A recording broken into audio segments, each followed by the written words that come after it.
Bismillahirrahmanirrahim. Assalamualaikum warahmatullahi wabarakatuh. Kita lanjutkan material geografi pada pedosfer ya. Pedosfer itu lebih detail daripada litosfer. Oke, kita buka saja. Jadi apa itu pedosfer? Jadi ini berawal dari seorang pakar kimia Jerman yang dianggap sebagai pelopor yang melandasi konsep ilmu tanah. Teori yang dikembangkan mengenai keseimbangan menyatakan bahwa tanah merupakan tempat cadangan hara yang setiap saat dapat diserap tanaman, harus selalu digantikan dengan menggunakan pupuk kandang, kapur, dan pupuk kimia. Teori ini dikenal dengan hukum minimum Liebig. Jadi implikasi dari teori tersebut bahwa unsur hara yang paling sedikit jumlahnya akan menjadi faktor pembatas pertumbuhan dan hasil panen yang akan diperoleh. Jadi ini yang sebelah gambar kiri ini adalah gambar ilustrasi hukum minimum Liebig. Jadi di situ tanah itu ada banyak sekali material gitu ya yang mendukung unsur hara dalam tanah. Kemudian ada teori yang lain bahwa tanah sebagai batuan yang sudah dirombak menjadi partikel kecil yang sudah diubah secara kimiawi bersama sisa tumbuhan dan binatang yang hidup di dalamnya gitu ya. Kemudian Jovi memberikan batasan jadi tanah itu merupakan kombinasi sifat fisik, kimia, biologi. Tanah merupakan bangunan alam yang tersusun atas horizon yang terdiri dari bahan mineral dan organik, tidak terpadu dan mempunyai ketebalan yang beragam. Tanah memiliki perbedaan sama sekali dengan bahan induk di bawahnya yang meliputi beda morfologi, sifat, susunan fisik, bahan kimiawi, dan komponen biologinya. Nah, pada ranah terapan terdapat beberapa hal yang bermanfaat untuk mengetahui pemahaman terhadap kondisi tanah, yaitu apa? Mengetahui bagaimana menggunakan dan melestarikan tanah secara benar, kemudian memahami sifat fisik tanah yang mempengaruhi penggunaan tanah, berbagai penggunaan tanah, memahami variabilitas tanah, memahami bagaimana memodifikasi sifat tanah untuk memperbaiki kualitasnya untuk penggunaan tertentu, kemudian untuk memahami hubungan antara tanah dengan lingkungan. Di sisi yang lain, dalam kehidupan manusia, beberapa peranan tanah diantaranya adalah menyangga pertumbuhan tanaman terkait dengan produksi pertanian atau pangan dengan siklus haranya. Kemudian berperan juga dalam mendaur ulang produk limbah yang berasal dari alam dan manusia.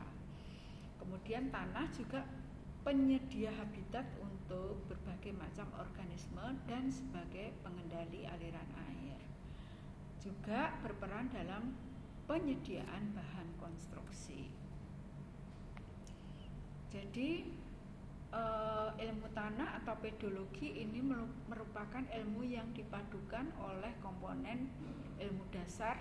Jadi ada kimia, fisika, matematika, kemudian biologi juga ada karena tadi ya fisika, kimia, matematika itu karena tadi ada unsur kimia, kemudian ada kekuatan yang berbeda antara material satu dengan yang lainnya. Kemudian biologi itu botani, ya tempat hidup hewan atau tumbuhan gitu ya. Ada kaitannya dengan biologi. Kemudian kebumian, iklim tadi ya jelas. Geologi, geomorfologi, terapan itu untuk pertanian, kehutanan, rekayasa tanah. Kajian ilmu tanah dapat lepas dari komponen ilmu keilmuan tersebut. Nah, ini kita lihat dari gambar 2, hubungan pedologi dengan ilmu yang lainnya. Ini pedologi, ilmu tentang tanah, ada ilmu dasarnya, ada ilmu kebumian, terapan, biologi. Jadi yang ilmu dasar itu kimia, fisika, matematika. Yang biologi itu botani, zoologi, mikrobiologi, kebumian, klimatologi, geologi, geografi. Yang terapan itu adalah pertanian, kehutanan, dan teknik. Nah, apa hubungannya dengan pedosfer, dengan lapisan bumi? Jadi di sini adalah pedosfer itu, jadi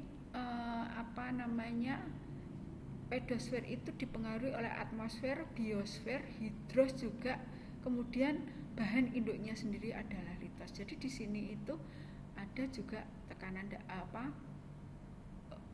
pengaruh dari atmosfer, biosfer juga, hidrosfer juga, gitu ya. Nah, tanah sulit untuk dibatasi, ya. Ini dampaknya untuk dibatasi secara tegas. Jadi tanah merupakan kombinasi berbagai komponen penyusun permukaan bumi yang dikenal dengan geosfer. Sebagai bagian dari geosfer, tanah yang dikenal sebagai pedosfer itu berinteraksi dengan tadi itu ya, gambar tadi itu, litosfer, hidrosfer, atmosfer, dan biosfer. Nah, ini hubungan konseptual batasan tanah dengan geologi, ya. Ini dari Sutanto tahun 2005, ya. Ini geologi, yang paling kiri katakanlah regulit bahan tak padu gitu ya. Ini bahan Indo. Pedologinya profil tanah, solum tanah itu. Nah, kalau kita bicara mengenai pedologi berarti kita bicara mengenai solum tanah. Ada O, ada A, B, C, R, itu batuan induk. Kalau berkembang bahan induk, kemudian eluviasi, akumulasi, dan O itu yang diolah oleh manusia. Kalau tanah yang di atas A dan O itu adalah epipedon. Kalau yang B itu eluviasi, ini klasifikasi tanahnya horizon bawah permukaan. Kalau tanah pertanian yang ini O dan A ini adalah lapisan permukaan, ya, lapisan bajak atau lapisan yang diolah, ya, untuk pertanian. Yang ini lapisan bawah permukaan, gitu ya. Tahu ya, ini bahannya, ini pedologinya, klasifikasi tanahnya, ini untuk terapannya, gitu. Nah, cara memahami itu seperti ini ya, memahami tanah. Hal yang perlu dipahami dengan baik adalah bagaimana mengkaji dan memahami tanah. Jadi tanah ini merupakan tubuh alam yang memberikan ciri terhadap bentang lahan. Sebagai tubuh alam di muka bumi, tanah membentuk suatu bentang lahan atau soilscape yang tidak terbatas luasannya secara horizontal. Jadi tadi ya, ada polipedon, bentang tanah yang masih sulit untuk difahami. Ini polipedon banyak dikaji untuk terapan pemanfaatan tanah atau edafologi.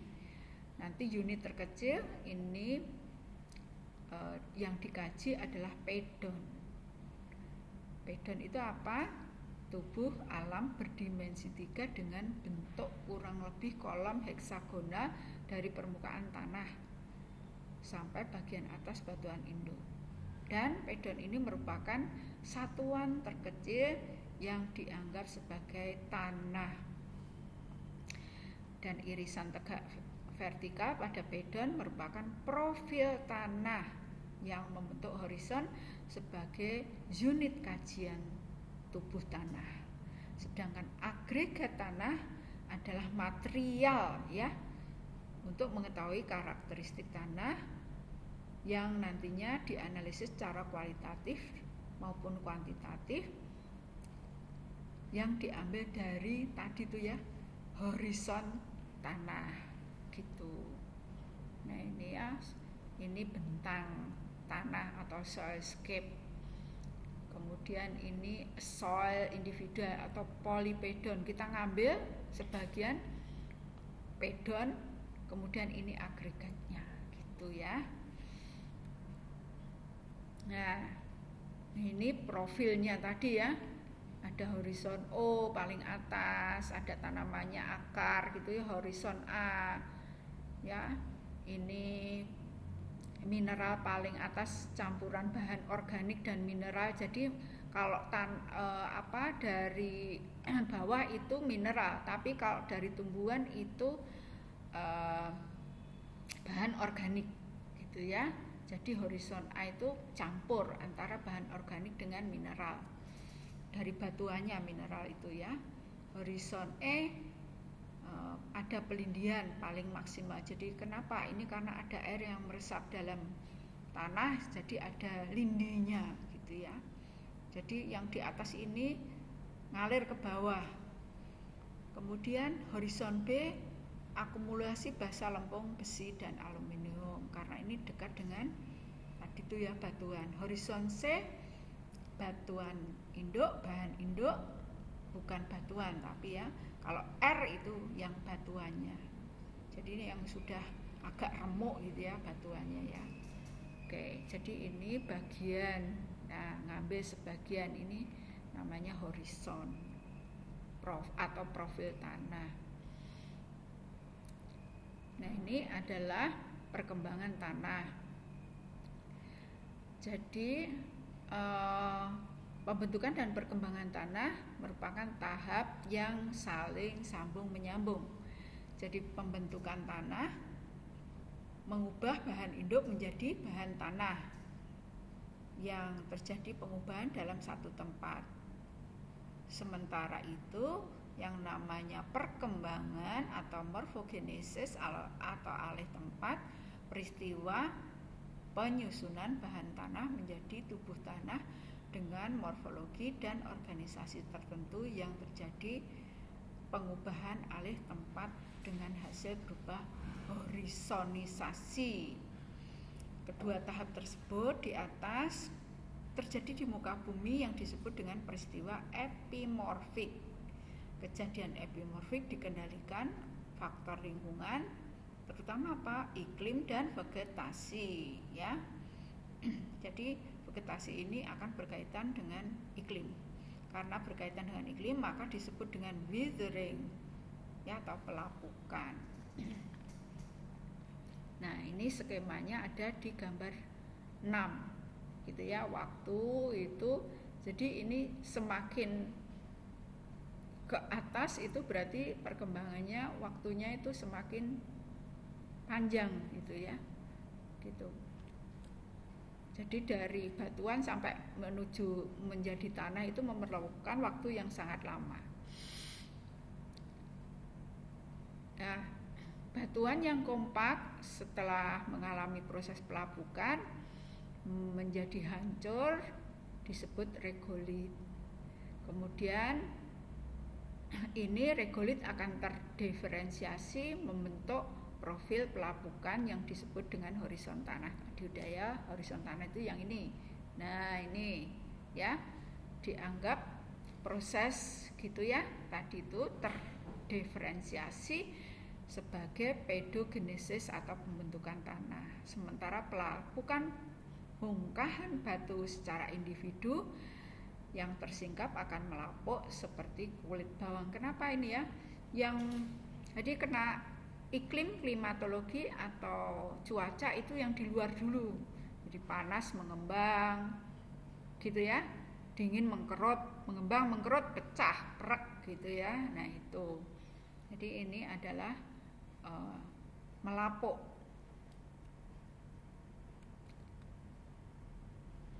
Nah, oleh karena itu maka faktor pembentuk tanah banyak gitu ya. Di sini diantaranya adalah waktu ya. Tadi iklim sudah disinggung, organisme, bahan induknya apa, topografinya ya. Topografi di mana? Di lereng, di dataran, di pegunungan akan beda gitu ya. Ada 5 faktor. Nah, ini bahan induk adalah tingkat awal. Di sini ada faktor kimia dan fisik. Kemudian iklim ini energinya, curah hujan, suhu kelembaban angin, relief, kondisinya, ada tinggi tempat, lereng, kedalaman tanah, kedalaman air tanah itu berpengaruh ya. Organisme, nah flora fauna ini nanti ada faktor biologi tadi gitu ya, organisme, waktu gitu ya. Ini umur perkembangan secara relatif. Klasifikasi tanah di sini usaha mengelompokkan tanah berdasarkan sifat tertentu yang dimiliki. Kenapa gitu? Karena tadi itu ya batuannya beda, kemudian faktornya juga bekerjanya, intensitas bekerjanya juga berbeda gitu ya. Kenapa kita perlu mengetahui klasifikasi tanah di sini? Agar mudah mengenal, mengingat, dan pemanfaatan tanah itu bisa optimal ya, karena didasarkan atas sifat dan kemampuan jenis tanahnya itu sendiri gitu ya. Kemudian dengan jenis tanah dengan lingkungannya seperti apa, jenis tanah gitu ya, hubungan antar jenis tanahnya, kemudian dasar pembentukan jenis tanah serta perkiraan sifat, potensi, kondisi jenis tanah di masa yang akan datang. Nah, nanti kategori dan deskripsi klasifikasi tanah itu yang ini adalah ordo, subordo, group, subgroup, family, seri gitu ya. Nah, ini nanti akan dipelajari pada klasifikasi tanah. Ini contoh saja. Nah, ini adalah beberapa klasifikasi tanah dan padanannya ya. Ini contohnya. Bisa dibaca dulu aja ya nanti untuk secara detail pada mata kuliah tentang klasifikasi tanah. Nah, ini yang satuan grid grupnya gitu ya. Regosol itu apa? Litosol. Regosol itu yang kasar gitu ya, belum berkembang. Litosol mengalami perkembangan profil, sudah ada sedikit. Latosol ini terbentuk profil. Grumosol ini profil yang berkembang dan terdapat bidang gilir pada kedalaman lebih dari 60 cm. Tapi bahan induknya adalah gampingan, lempung, vulkanis basah gitu ya, beda-beda itu gitu ya. Kalau yang tadi litosol, latosol itu pasir gitu ya, strukturnya lemah. Kalau ini gumpal, lempung berat, grumosol. Nah, kemudian ini contoh potsolik merah kuning, potsol. Nah, ini ada perbedaan masing-masing nama itu jenis tanah itu mempunyai asal yang berbeda. Nah, ini andosol, Mediteran merah, ini ada deskripsinya sendiri ya. Bisa dibaca karakteristiknya juga. Agak lama saya nanti berhenti, silakan Anda pelajari, baca dan pelajari sendiri gitu ya. Ini cuman pengetahuan yang awal saja. Oke, itu saja yang berkaitan dengan pedosfer. Saya akhiri kuliah kita dan ditutup dengan salam. Assalamualaikum warahmatullahi wabarakatuh.